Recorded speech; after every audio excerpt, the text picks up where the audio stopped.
ವಾರ ಪೂರ್ತಿ ಕೆಲಸ, ವರ್ಕ್ ಪ್ರೆಷರು, ಟ್ರಾಫಿಕ್ ಜಾಮು, ಧೂಳು, ಹೊಗೆ ಅಂತ ಸಾಕಾಗೋಗಿದೆ.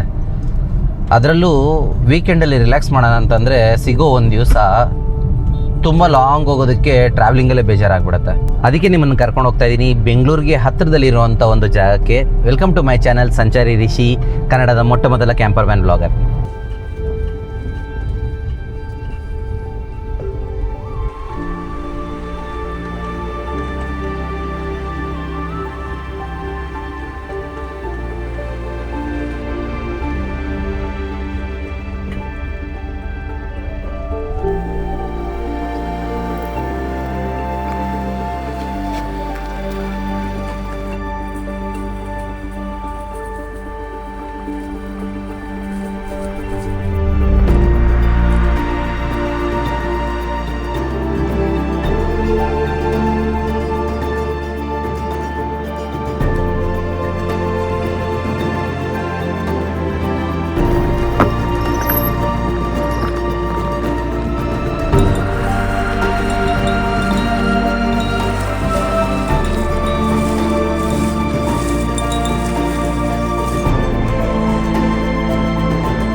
ತುಂಬ ಬ್ಯೂಟಿಫುಲ್ ಆಗಿರುವಂಥ ಲೊಕೇಶನ್ನು. ಫ್ರೆಂಡ್ಸು ಫ್ಯಾಮಿಲಿ ಜೊತೆ ಬಂದರೆ ಕ್ಯಾಂಪಿಂಗ್ ಮಾಡೋದಕ್ಕೆ ಹೇಳಿ ಮಾಡಿಸಿದಂಥ ಜಾಗ. ನಾವು ಬರೋಷ್ಟರಲ್ಲಿ ಮಧ್ಯಾಹ್ನ ಆಯಿತು, ಬಿಸಿಲು ತುಂಬ ಇದೆ. ಬನ್ನಿ ಕ್ಯಾಂಪರ್ ವ್ಯಾನ್ ಸೆಟಪ್ಪನ್ನು ಸೆಟ್ ಮಾಡ್ಕೊಂಬಿಡೋಣ.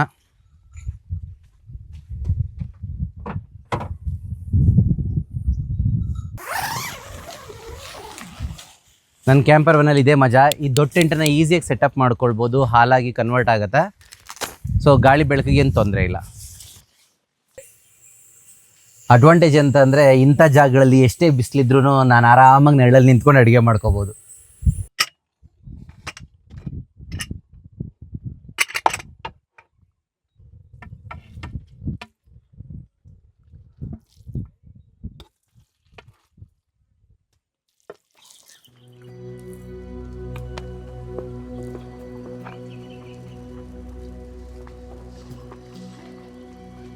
ಸುತ್ತಲೂ ನೇಚರ್, ಬೆಟ್ಟ ಗುಡ್ಡ, ಮರಗಳಿರೋದ್ರಿಂದ ತಣ್ಣನೆ ಗಾಳಿ ಬೀಸ್ತಿದೆ.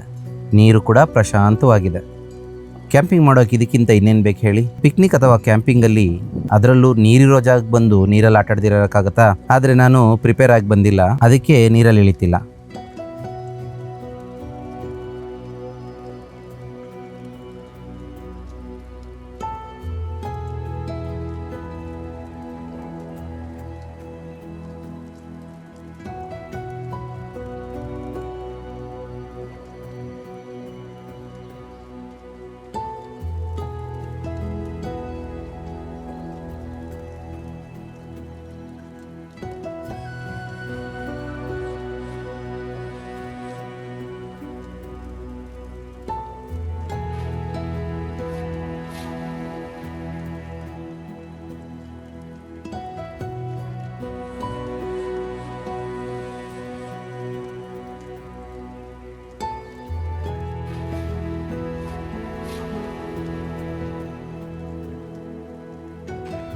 ಊಟ ಆಯಿತು, ಸ್ವಲ್ಪ ಹೊತ್ತು ರೆಸ್ಟ್ ಮಾಡಿದ್ದಾಯಿತು. ನೋಡ್ತಾ ಇದ್ದೀರಲ್ಲ, ಸಂಜೆ ಆಗಿದೆ. ಹೇಳಬೇಕಂದ್ರೆ ಈಗ ಕ್ಯಾಂಪಿಂಗ್ನ ಒಂದು ಮುಖ್ಯವಾದ ಭಾಗಕ್ಕೆ ಬಂದಿದ್ದೀವಿ, ಅದೇ ಸನ್ಸೆಟ್.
ನೇಚರಲ್ಲಿ ಸನ್ಸೆಟ್ ನೋಡೋದೇ ಒಂದು ಅದ್ಭುತ.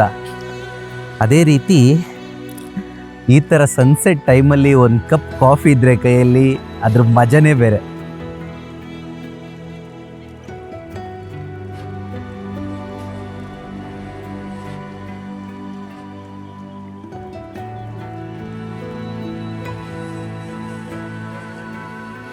ಮತ್ತೊಂದು ಅದ್ಭುತವಾದ ಡೇ ಕ್ಯಾಂಪಿಂಗ್ ಆಯಿತು.